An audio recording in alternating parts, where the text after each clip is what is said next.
Hello and welcome to Spectrum TV News at 2. I'm Raymond Eta and we're coming to you live from Uyodi, Akwa Ibom State capital. Let's take a look at the day's headlines. FG unveils blockchain policy committee, graduates 32,022 participants. Plus, G7 leaders to discuss sanctions on Russia's diamond trade.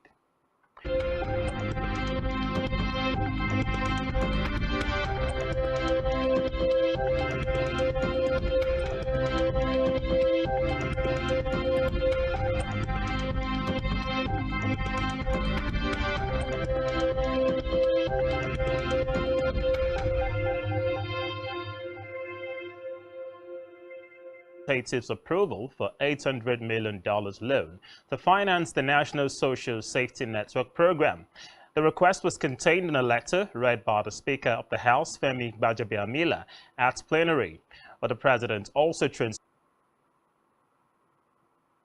Away from that, the Minister of Communications and Digital Economy, Professor Issa Pantami, has inaugurated the National Committee on the Implementation of the National Blockchain Policy for Nigeria, organized by the federal government to equip citizens with the requisite skills required to drive the policy.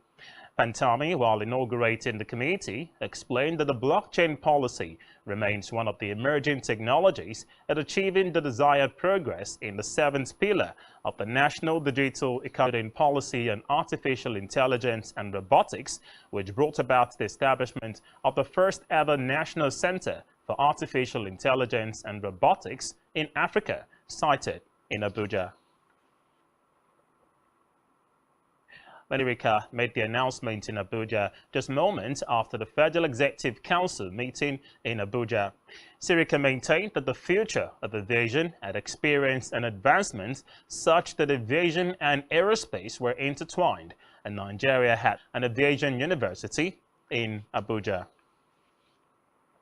Federal Ministry of Aviation name has been changed because it is on exclusive list. Just like Foreign Affairs Ministry is on exclusive list, there is no Foreign Affairs Ministry of Katsina. So the ministry will be called Ministry of Aviation and Aerospace, Ministry of Aviation and Aerospace of Nigeria. And it's important that we become proactive and set our policies, regulations, and rules to be in tandem with what is obviously coming. Federal Ministry of Aviation name has been changed. Vandals. This was disclosed in a statement by Hakeem Bello, the spokesman for the Minister of Works and Housing, Babatunde Fashola, now identifying the failed section as the Ijora Olopa Inward Ijola Oloye Apapa Road from underneath, which led to the failed Kenya, where the federal government said that it remains committed to implementing the game-changing deal. And Aware said that the pilot project remains a quick-win intervention strategy, which will unlock immediate constraints in the Nigerian electricity supply industry, NESI, through the deployment of 10 power transformers and 10 mobile substations across the country. It stressed that both the federal government and Siemens, as well as Siemens Energy, have remained unswerving in their commitments to the project.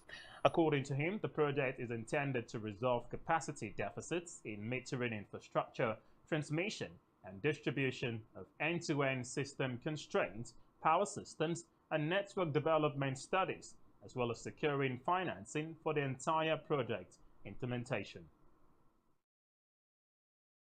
And while the Federal Executive Council has approved $4.71 billion for the development of port projects in Lagos, Ondo, and Delta State, the council meeting, presided over by President Buhari at the State House, Abuja, gave the go-ahead for the development of the Ondo multi-purpose port in Ilaje, Snake Island in Lagos, and Burutu in Delta State.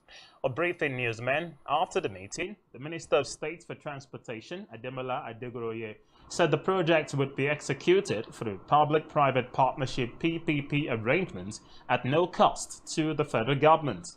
According to him, the Ilaje port would cost the private developers about $1 billion and would be concessioned for a period of 50 years, with the accruals to the concessionaire and the federal government expected to be $50 billion and $2.6 billion, respectively. Let's go to the rec chambers now, where the senators urged the Central Bank of Nigeria, CBN, to release the $717,478,606 airline funds trapped in the country. The rec chamber also called on the CBN to allocate $25 million to airlines operating in Nigeria at its dollar auction. These resolutions were a sequel to the consideration and adoption of a motion sponsored by Ekiti South PDP Senator and Chairman of the Senate Committee on Aviation, Biodun Olujimi. The Senate also called on the federal government to urgently reverse the current trend of increasing airlines' blocked funds in Nigeria, as well as direct the CBN Governor, Godwin Emefiele, to pay up the blocked funds to the affected airlines. Elsewhere, the Minister of Transportation, Muazu Jaji Sambo, has hinted that the newly inaugurated multi-million naira Nigerian Maritime Administration and Safety Agency, NIMASA, Abuja Zonal Office, will oversee the operations of its Lokoja safety base. The Transportation Minister made this known in his keynote address at the inauguration of the new office in Abuja. Sambo noted that due to the strategic role that the Abuja Zonal Office plays, it became imperative to establish a permanent station, as several limiting factors encumber the current office, adding that the facility will meet the exigencies necessary to increase productivity and the long-term financial implications of paying exorbitant rent, stressing that as a nation at the cusp of an economic renaissance, the role of the Nigerian Maritime Administration and Safety Agency cannot be understated in the delivery of Nigeria's economic potential. On judicial matters now, the Independent National Electoral Commission, INEC, has told the Presidential Election Petition Court to throw out an application filed by the Labour Party and its presidential candidate, Peter Obi, seeking to have its proceedings televised. Ozoku, counsel to Peter Obi and the Labour Party, disclosed this to newsmen after the pre-hearing session that INEC should allow the people access to its proceedings if there is nothing to hide. Recall that the Labour Party filed a petition challenging the victory of the candidate of the All Progressives Congress APC, Bola Tinubu, in the 2023 general election.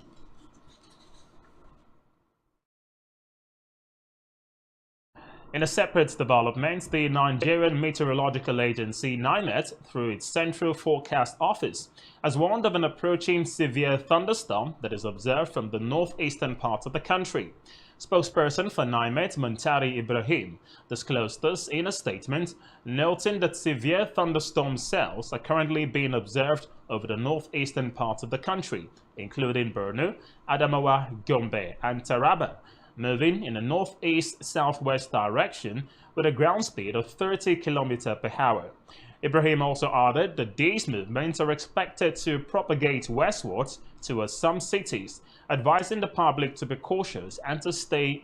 Let's turn our sights to Africa now, where Kenyan President William Ruto has called out the two warring Sudanese generals, urging them to stop the fighting that has entered a second month.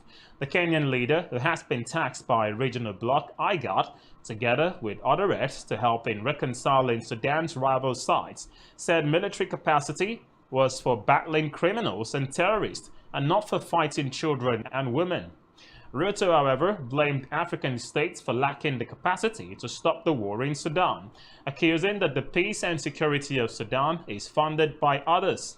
Reports say intense battles in the capital Khartoum and the cities of Bari and Omdurman have raged, despite Saudi and US brokered talks between the army and the paramilitary Rapid Support Forces in Jeddah, aimed at securing humanitarian access and a ceasefire. Well, let's stay with Africa, where the International Monetary Fund IMF has approved the $3 billion bailout program in Washington, D.C. Nkrumah noted that the West African nation has been battling its worst economic crisis in a generation, marred with inflation, debt burden, and the depreciation of the local currency, the cedi, against the US dollar. According to him, it is expected that $600 million, the first batch of the loan, will be remitted to Ghana as soon as possible. On the foreign scene, a European Union official has said that the G7 leaders will be meeting in Japan to discuss sanctions on Russia's billion-dollar diamond trade in hopes to further starve Moscow of funds for its war in Ukraine. Now, according to the Observatory of Economic Complexity, a trade data project linked to the Massachusetts Institute of Technology, says Russia exported almost $5 billion worth of diamonds in 2021. Reports say the G7 countries have levied unprecedented sanctions on Russia over the last year, but have trodden carefully in sectors that could hurt European economies still recovering from the COVID-19 pandemic. Still on the foreign scene, Chinese leader Xi Jinping is reportedly rolling out the red carpets for Central Asian nations this week, as Beijing attempts to expand its reach into a region that has long been regarded as Russia's sphere of influence. Reports say the leaders of Kazakhstan, Kyrgyzstan, Tajikistan report it's the first in-person meeting of the heads of states together with China since they established diplomatic relations after the fall of the Soviet Union. The two-day event is also a play from Beijing to expand its influence in Central Asia, where Russia, now distracted by its debilitating and unsuccessful invasion of Ukraine, has long been the dominant great power partner. And you're watching the news on Spectrum TV. Still to come in the news. Chelsea returned to top of Women's Super League with a win over West Ham United. To stay with us.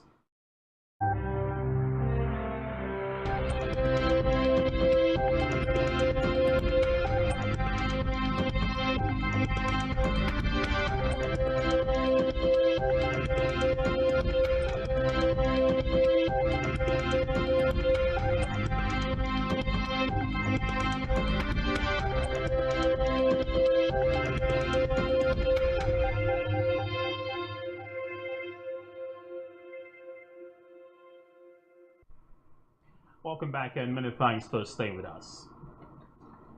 And now in business, the International Monetary Fund, IMF, has said that the removal of trade barriers among African countries will help lift 50 million people out of poverty. But the IMF stated this in its recent report titled Trade Integration in Africa, Unleashing the Continent's Potential in a Changing World. Now, the report stated that the trade barrier removal would increase median goods trade between African countries by 53% and would also increase to the rest of the world by 15%. But the Washington, D.C.-based body added that successful implementation of the African Continental Free Trade Agreement could also unlock important benefits in the continent. Staying with business, the Nigerian Shippers Council said it has saved 2.7 billion naira between 2020 and 2022. But the council, in its newsletter, said the funds could have been lost to shipping companies and terminal operators through demurrages, noting that during the period under review, it recorded a total of 1,727 complaints. The Shippers Council urged importers and exporters to ensure that they engage professional logistics service providers to handle the clearing and delivery processes of their cargoes to ensure that all containers are returned promptly without accruing demurrage or detention charges. Let's talk health now. The federal government says it has instituted strategic interventions at the tertiary, secondary, and primary healthcare levels to screen at least 80% of the eligible population and place duration of this year's World Hypertension Day, said that hypertension is responsible for significant morbidity and mortality in the country. Anyway, was represented by the Director of Public Health at the Ministry, Dr. Morenike Alex Okor, added that hypertension is the leading cardiovascular disease and it affects low and middle income countries, which accounts for about 80% of the global cardiovascular disease burden.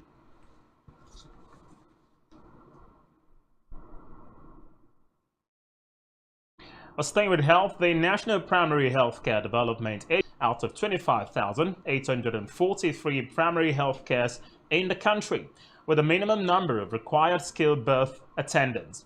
Or the executive director of the NPHCDA, Dr. Fishal Shuaib, stated this at the official launch of the Community-Based Health Research Innovative Training and Services Program.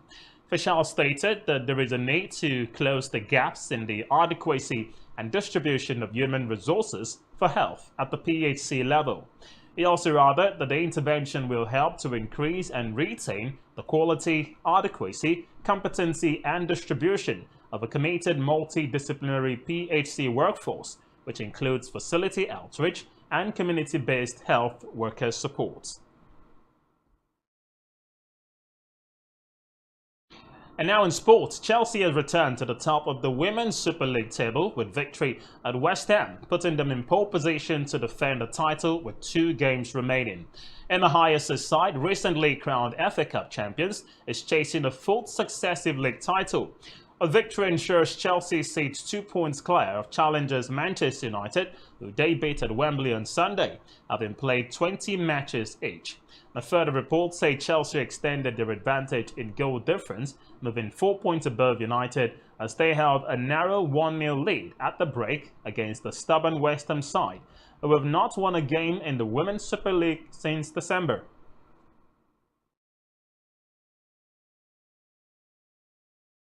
Staying with sports, Manchester City yesterday delivered a relentless performance laced with outstanding quality to overpower holders Real Madrid and reach the Champions League final against Inter Milan in Istanbul.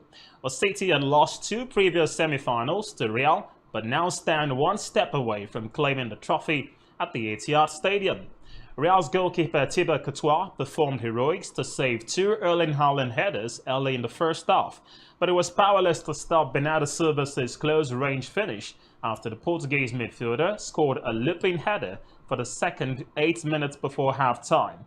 City faced the occasional threats from Real after the break, but Manuel Akanji's header deflected in to the entertainment quarters, where renowned singer, songwriter and photographer T.Y. Bello has released a new body of work titled Heaven Has Come. The reports say the album is a 6th studio album with 20 tracks featuring some of Nigeria's leading voices in gospel music, such as Dunsin Oyekan, Tope Alabi, Nosa, and Greatman, among others.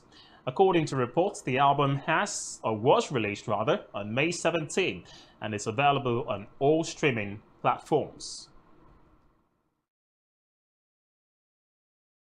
Still on entertainment, the movie series The Real Housewives of Abuja is set to return for a reunion show. According to Showmax, the show will be hosted by a media personality, Aka Nani. Reports say the reunion, which will be in 2 parts, will allow for interactions from the stars of the show, adding that the reunion will premiere on Friday, May 19, with a concluding part on Friday, the 26th of May, 2023.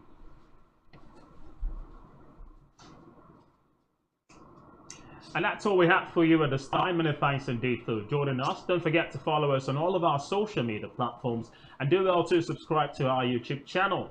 Now, all of these you can find on our website. Just search spectrumtv.ng.